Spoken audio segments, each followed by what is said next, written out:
What is up everyone, how are you guys doing? My name is Peedy and in today's video I will tell you everything you need to know about the latest League of Legends patch 10.9. On the screen right now you see an overview of all the buffs and the nerfs in this patch. And as usual I will be covering them all and I will give you my opinion on all the changes. Before we begin though, if you guys are interested in League of Legends content and you want to see guides, patch rundowns, skin spotlights and much more, please consider subscribing to this channel and give this video a big thumbs up. It helps me out so much to keep this channel growing because I want to keep making more awesome videos just for you guys. I just reached my first big goal of 100 subscribers and I want to thank all of you who made this happen. You guys are amazing. Without further ado, let's get right into these changes though. First up is Bart. Bart has been doing pretty well so far this season and he's seeing a lot of play, especially in Korea. His kit is really good considering he has damage, healing, roaming potential, crowd control and a potentially game-changing ultimate. He is going to receive some much needed nerfs. First up, his W cooldown is being increased from 12 to 14 seconds and the movement speed is being decreased from 50 to 30%. Then his E, Magical Journey, is getting its cooldown increased from 18 to 14 seconds to 22 to 16 seconds. These are some pretty heavy nerfs to Bart and it will definitely make him weaker, but this doesn't really impact some of the things he does so well. His damage, his CC and his ultimate remain untouched, and he still has a lot of potential to roam around the map. Overall I like the changes though, because they make him weaker without making the champion unplayable, so that's a good job on Riot's part right there. Next up is Cho'Gath. Cho is getting a buff to his E. The damage is going up from 22 to 70 to 22 to 82. This is a buff to tank Cho'Gath mostly, because AP Cho'Gath will max Q and W first. It does help him dish out some more damage in extended fights and it will help him with wave clear as well a little bit. One thing to consider is that his E will be able to apply the damage 3 times if he hit all attacks, so the buff is a little bit bigger than it seems on paper. Cho'Gath is a champion with a very strong kit. He has a knock-up, a silence, and his ultimate can be massive to execute carries in teamfights or to control Dragon and Baron fights. Riot has to be careful with buffing champions like this because it can quickly go out of control and become OP. This buff is small enough though to not make that happen, but it will still show some impact and Cho'Gath should be able to reach that late game monster status a bit more consistently now. Next up on the list is Fiddlesticks. Fiddlesticks is getting a damage buff to his E. The damage is going up from 70 to 190 to 70 to 210. Ever since its rework, Fiddle players have been struggling to make the champion work. Although it looks good on paper, in practice it wasn't actually that good. His win rate was pretty low and he already received a couple of buffs to make up for it. This E buff is more aimed at Fiddlesticks support, but obviously it will make the other roles stronger too, because E is still a part of his kit in every single role. Overall, we'll have to see. His win rate is steadily rising and people get used to playing it more. I still don't feel like Fiddlesticks is a very strong pick, not in support and not in jungle either. And I don't think that this buff will be enough to bring him back onto the Rift in a more consistent fashion, but we will have to see about that. Next up on the list is Gnar. Gnar is getting 2 buffs to his abilities in Mega Gnar form. First up, his Q Boulder Toss is getting the cooldown refund amount increased from 60 to 70%. This is just a small change and it shouldn't really do much to be honest. The second buff however is a lot bigger. His E, Crunch, is getting a significant damage increase from 50 to 190 to 80 to 220. His E has a high cooldown and because of that is often used as an escape tool or as a gap closer without caring much about actually hitting the enemy.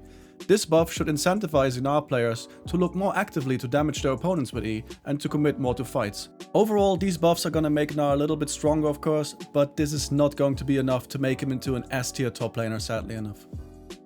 Next up is Karthus. Karthus is getting a nerf to his movement speed. It's going down from 335 to 325. These 10 movement speed are actually pretty big and they're going to hurt him in multiple stages of the game. His clear is going to be a little slower, his ganking potential is going to be a little less. He's going to struggle a lot more chasing down his opponents and running away from damage. Obviously Karthus is still a very good pick. He clears the jungle really fast and he does a lot of damage, especially in the late game. His ultimate can execute people from afar, you don't even have to be in the fight, you can literally stand in base, hit the R button and just kill everyone. So that's not going to be affected. But this is going to open up way more opportunities for counterplay for his opponents, and especially if he gets invaded early, he's gonna be a lot weaker because he can't run away as fast. But if he reaches that late game state, he's still going to be an absolute monster, so make sure to watch out for that. Next up on the list is Kayn. Kayn is getting a buff to his Q and to his W.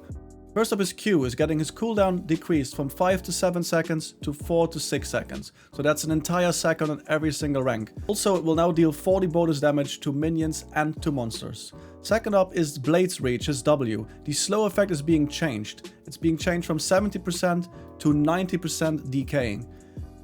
The Q buff alone is already massive. It's 1 second of his cooldown and it's going to make his damage a lot higher. Kayn is a very strong late game champion and it's going to make him a lot stronger, and he's going to be able to reach that power spike a lot earlier. He is a pretty good jungler, he just doesn't really seem too much success. He has been very underwhelming, his stats are pretty bad, his win rate is pretty low, and only Kayn one tricks have been able to make it work successfully, and even they are actually complaining all the time that he's way too weak. These buffs should absolutely push him up a tier and should make him into a lot better jungler. So everyone that hasn't played Kayn yet, I would advise you pick up Kayn, try to learn him, or try to learn how to play against him, because he's going to see a lot more play. Next up on the list is Lissandra. Lissandra is getting a buff to her Q.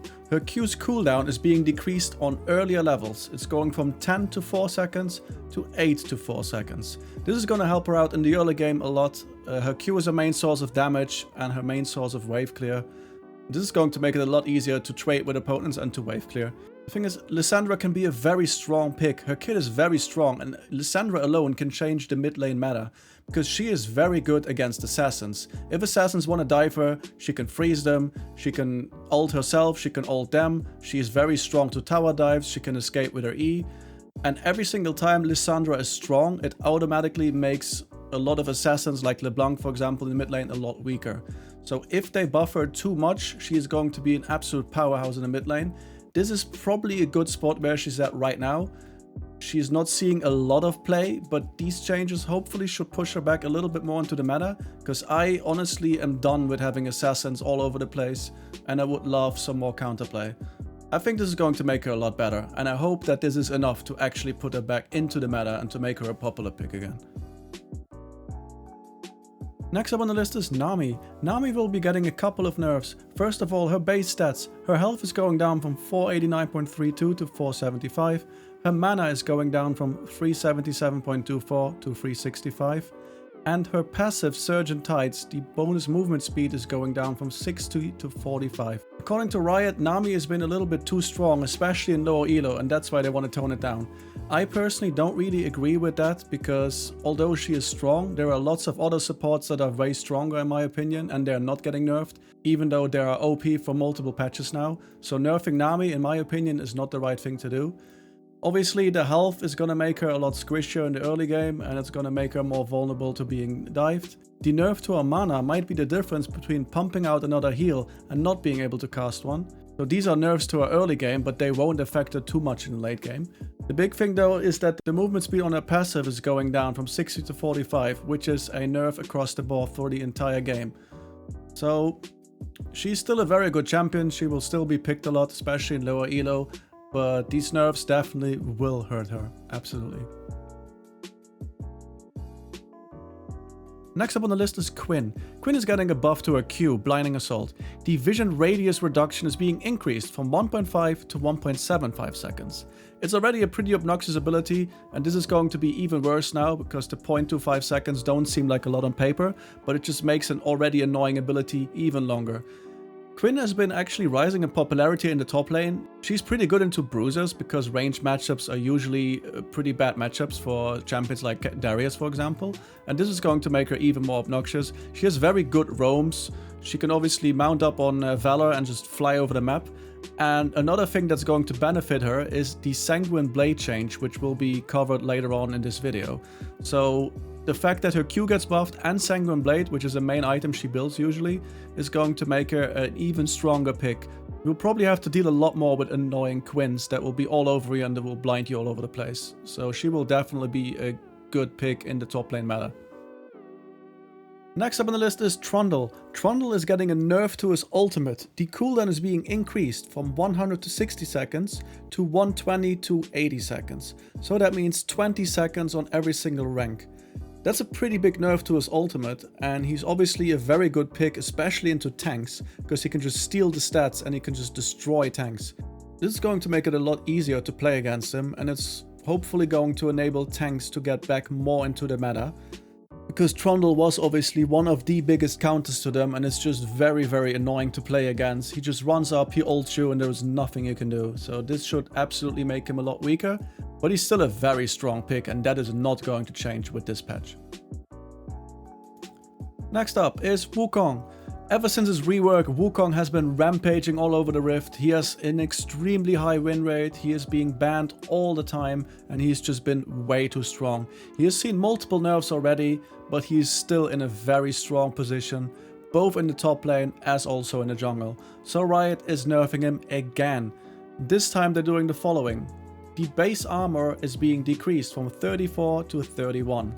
The Q damage on Crushing Blow is being decreased from 30 to 130 to 20 to 120, so that's 10 on every single rank. Then W, Warrior Trickster, his clone damage is being decreased from 40 to 60% to 35 to 55%, so that's 5%. Overall, obviously these are nerfs to his damage and they're going to make him weaker, but one of the main things that makes him so strong, which is the fact that he can recast his ultimate, is being unaffected. Honestly, I feel like they should focus their nerfs on other areas and not his Q and W, but regardless, it is a nerf to his damage and it's going to make him weaker. And maybe this will finally put him into the spot where he's no longer OP or broken and you can play against him a lot easier. The last thing on the list is a change to the Sanguine Blade. This item is being buffed. First of all, the costs are being decreased. The total cost is going down from 3.1k to 3k flat, and the combined cost is being decreased from 1100 to 1000. Then the AD is getting a little buff, it's going from 50 to 55. Overall, this is a nice buff to the Sanguine Blade. It's being a little bit overshadowed by other items, like for example the Blade of the Ruined King. And except for a couple of champions that build it as core items like Quinn and Nocturne, a lot of champions do not build this item anymore and instead choose to go for other items. This should make it a lot better, and hopefully this means it will be picked up a lot more and it will make split pushing a lot stronger as well. Indirectly, this is buffing champions like Nocturne and Quinn, for example, and Quinn was already being buffed this patch with a Q. So we have to keep an eye on that some champions don't go out of control now, because even a small buff sometimes can make a big impact. 100 gold basically means you have to farm like a wave less or a jungle camp less, and you can reach that power spike quicker. And Sanguine Blade is definitely a very strong power spike.